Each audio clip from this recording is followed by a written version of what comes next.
CouchPotatoGM.com is the website. Couch Potato General Manager is the YouTube channel. You know it because you are on it. We're here to talk your football team, the Minnesota Vikings. Hashtag Skull. We are talking the 2019 NFL. This is the recap. The recap for your team. That's nice. You know, I should be a rapper, bro. Yeah. Nice. I got words sometimes.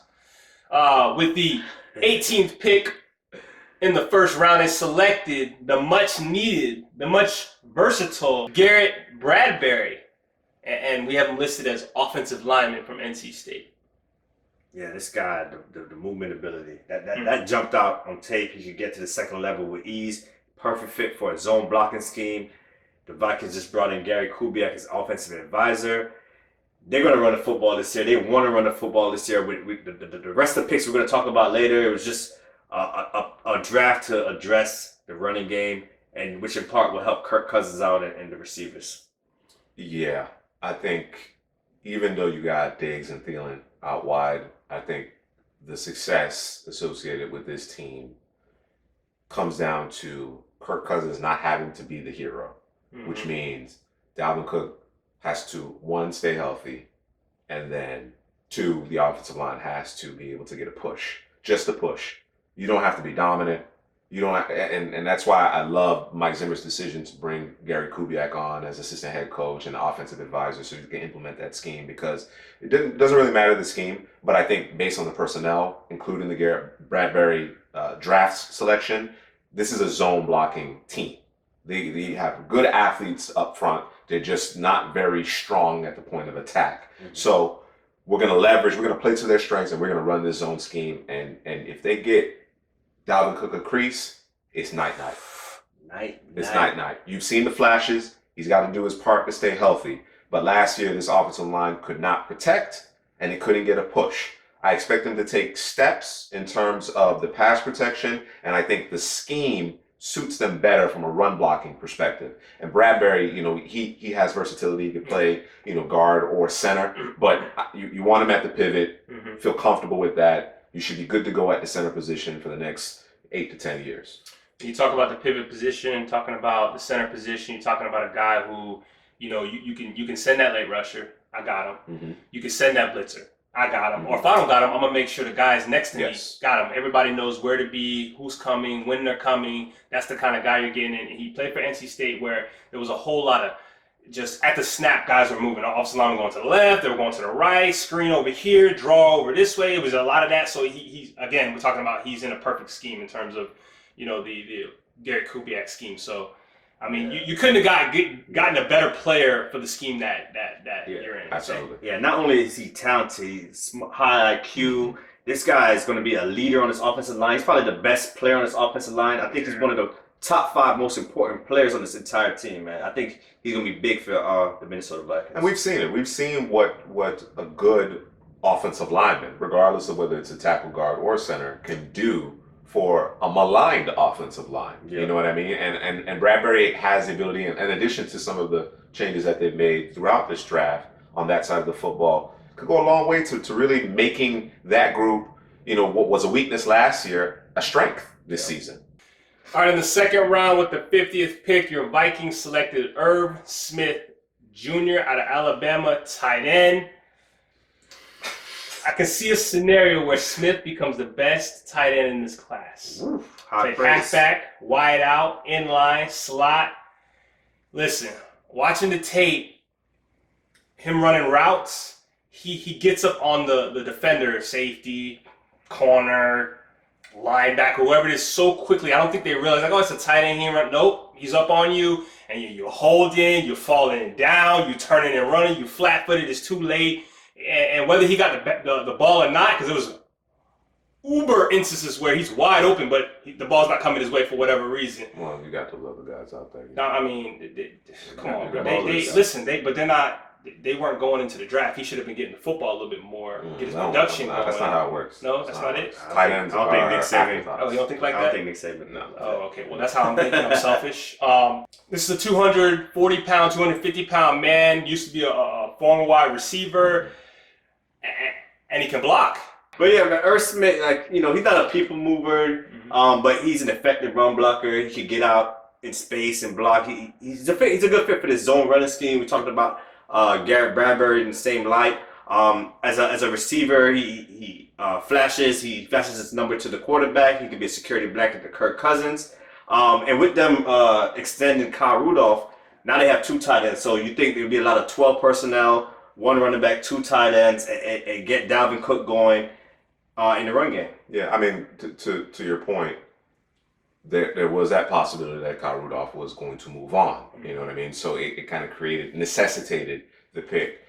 Even with, obviously both sides, the Vikings, Rudolph, them coming to an agreement moving forward, I think this actually benefits Irv Smith. Maybe not in terms of his statistical output year 1, but certainly now he has, an accomplished tight end to learn the finer points of playing the position at the NFL level, because there's so much responsibility associated with it. We tend to think tight end, catch the football. No, it's so much more than that. You're an extension of the offensive line as well. You play H-back. You might be in the backfield as a lead blocker from time to time. So, I think the obviously in terms of defending the Vikings, it just makes them that much more difficult to defend them.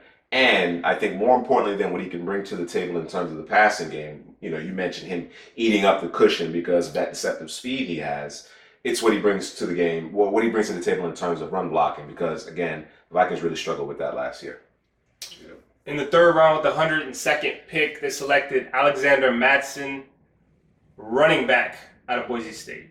Yeah, he's a big, physical, downhill runner. He's like a one-cut runner. So, again, fits this zone scheme, what Garrett Kubiak is trying to do. And he's the type of guy that he wears on opponents as the game goes along.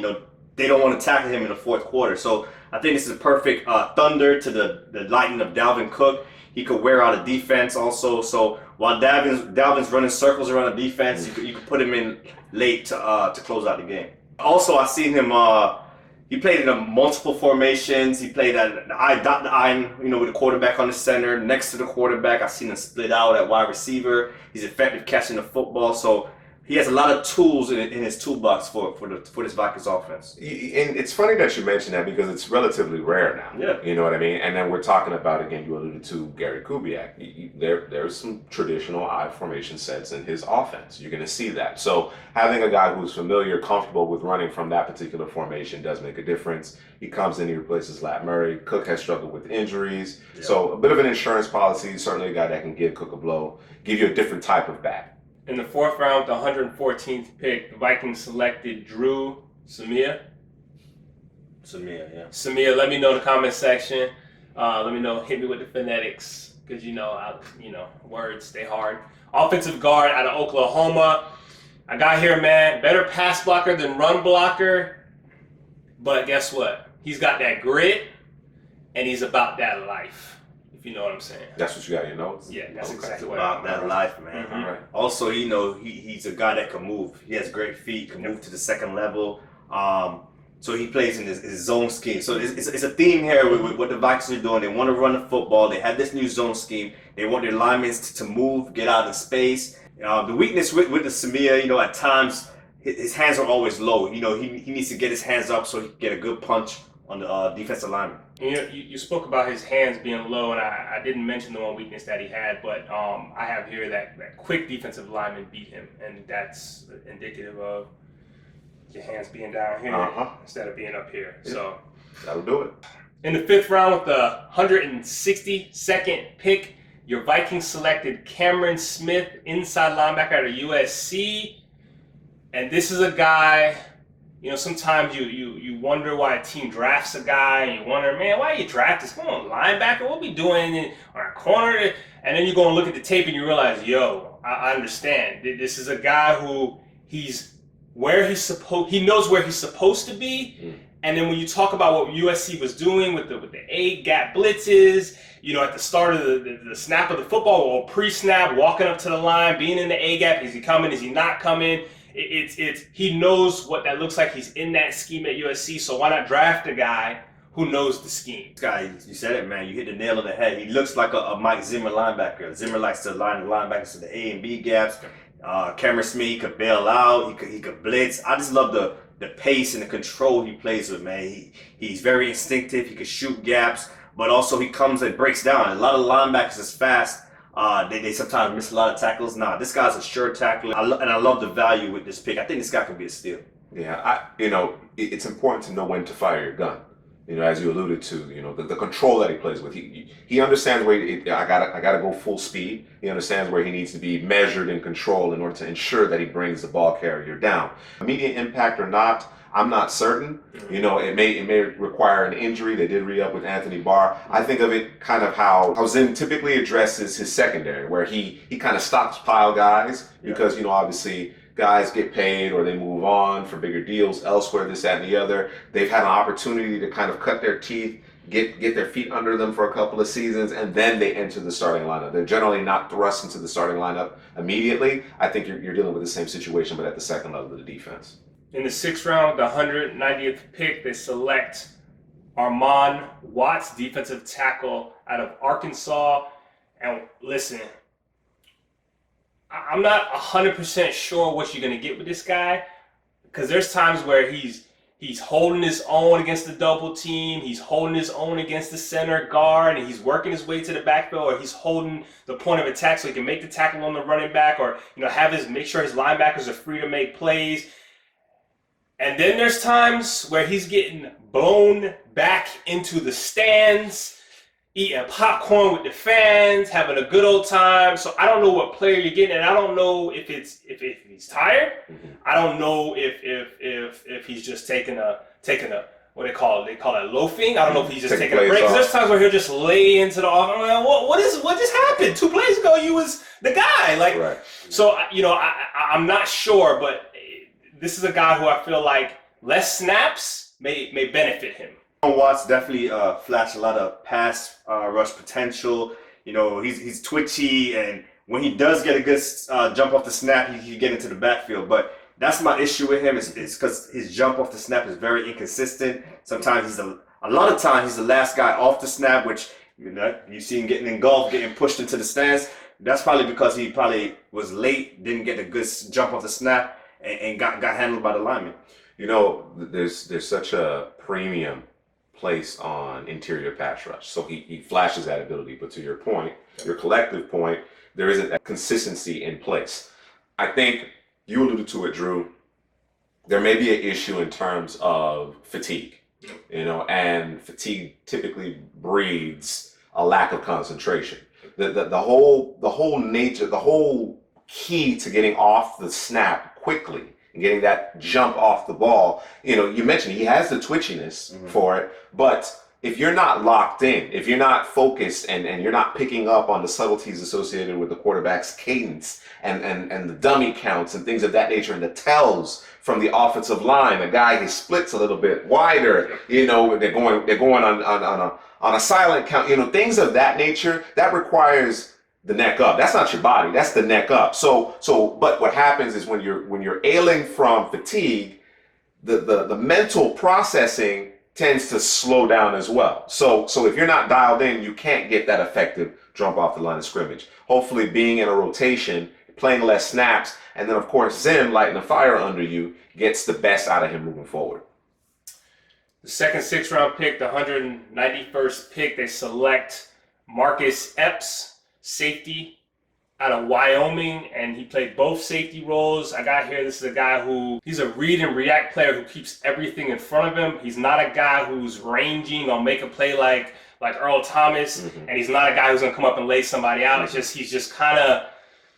You got Harrison Smith for that. Don't worry about that. He just keeps everything in front of him. There's no sexy associated with Epps. And that's exactly what Zim's looking for in that safety opposite Harrison Smith. Most recently was Andrew Sendejo. Yep. It wasn't that Sendejo did anything amazing. He just typically was where he needed to be, and as a last line of defense, you're keeping it in front of you. Yep. That's your job, and this guy does that job. Yeah, I got him here as an undersized safety. I've seen him predominantly up high safety, 2 high shell. I know in 2018 he played more as a slot corner. The strengths on him, he's quick to the football, he comes downhill, but a lot of times he takes bad angles. Even when he gets there, he gets bullied and punished a lot, dragged a lot. So, he's got to increase his functional strength. I thought too, you just made me think about it, is when he was in close quarters, goal line, playing the slot, or if he was just down in the box where he didn't have to come downhill. I thought he was a better player doing that versus being back, playing the free, or just coming downhill from far away. But we'll see what happens in the way that Zim uses him. 2 picks later, 193rd pick, Oli Udoh, offensive tackle out of Elon. Big physical presence, but doesn't quite play to his size. A gentle giant. You were at the Senior Bowl. You saw Udoh. He made a name for himself in the Senior Bowl practices with that length and that size. 6'6". But right now, he's still a developmental prospect. He needs to work on the technique and the finer things at that position. Which you obviously see as a concerted effort to improve this offensive line, to get it to a point where it is a position of strength. Again, most important position group on the field, either side of the ball, offensive line. You like the measurables. At this point in the draft, we always talk about it. This is the time where you go get those guys with the upside. They have their flaws, they have their warts, but if there's going to be anybody that you feel could develop into a quality starter down the road, this is the time to go get that guy. In the 7th round, the 217th pick, your Vikings selected Kris Boyd, cornerback out of Texas. I got here in my notes with Mr. Kris Boyd. He can turn and run and stay with the man when he's in close quarters. I felt like he was a close quarters player, but most of the time when he was in coverage was off coverage, and he might have been the guy who played the most off coverage I've seen across the board, period. My first thing in my notes is lots of off coverage, lots of zone. I thought this guy was overrated. But going to Minnesota with Mike Zimmer, I'm encouraged by that. Yeah. He's a player when things are better in front of him. I see him come downhill, blitzing off the corner. So he's one of those kind of corners, but you shouldn't really leave this guy on the island, man. I think he could get beat. Interesting to see exactly how this guy is deployed, because Zim typically plays a lot of man. There's obviously zone in Zim's defense as well, but certainly he wants guys with the frame and the ability jam, turn, and run. So we'll see. We'll see ultimately how he's deployed. With their 7th round pick, the 239th pick, they selected Dillon Mitchell, wide receiver out of Oregon. Yeah, my notes, man, is quick, twitchy wide receiver. He probably would live in the slot at the next level, but he also can play the outside. And I said, don't be fooled with his size and speed, because he can do more than just stretch the field. I've seen him make tough catches across the middle consistently. I think this guy's a sleeper in this class. The issue he had at Oregon was some off-the-field concerns. Does he love football? Is he going to put the time in? Because he's super athletic. You can see that he has talent, but hey, if you don't put in the work, you're not going to produce at the next level. Doesn't really matter.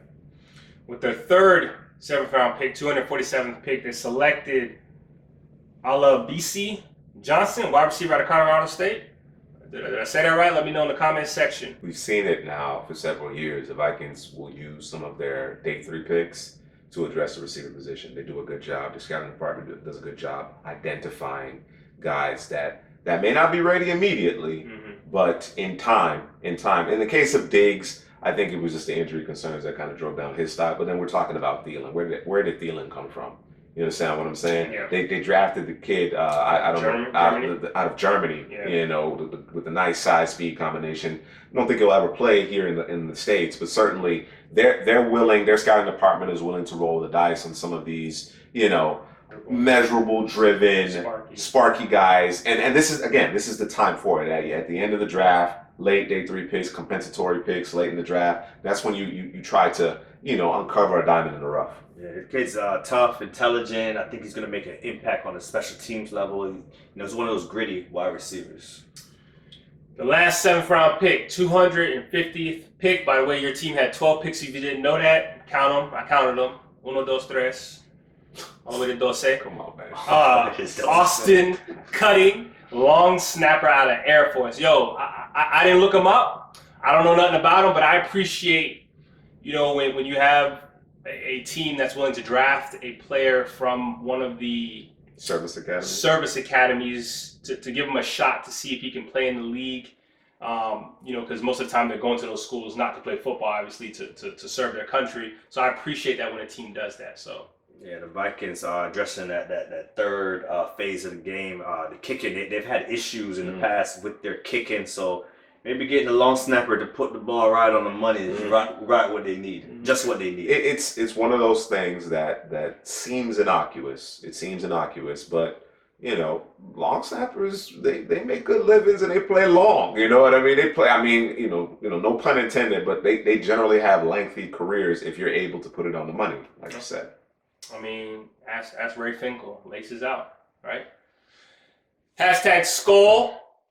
Vikings fans, let me know in the comment section. I may have butchered some names. Let me know. We got to talk about it. That's fine. I'm cool with it. College education. I got a degree. I'm good. Just let me know down in the comment section. But yeah, man, let us know how you feel about your draft. You got a lot of picks here. Where they playing? Were we right? Were we wrong?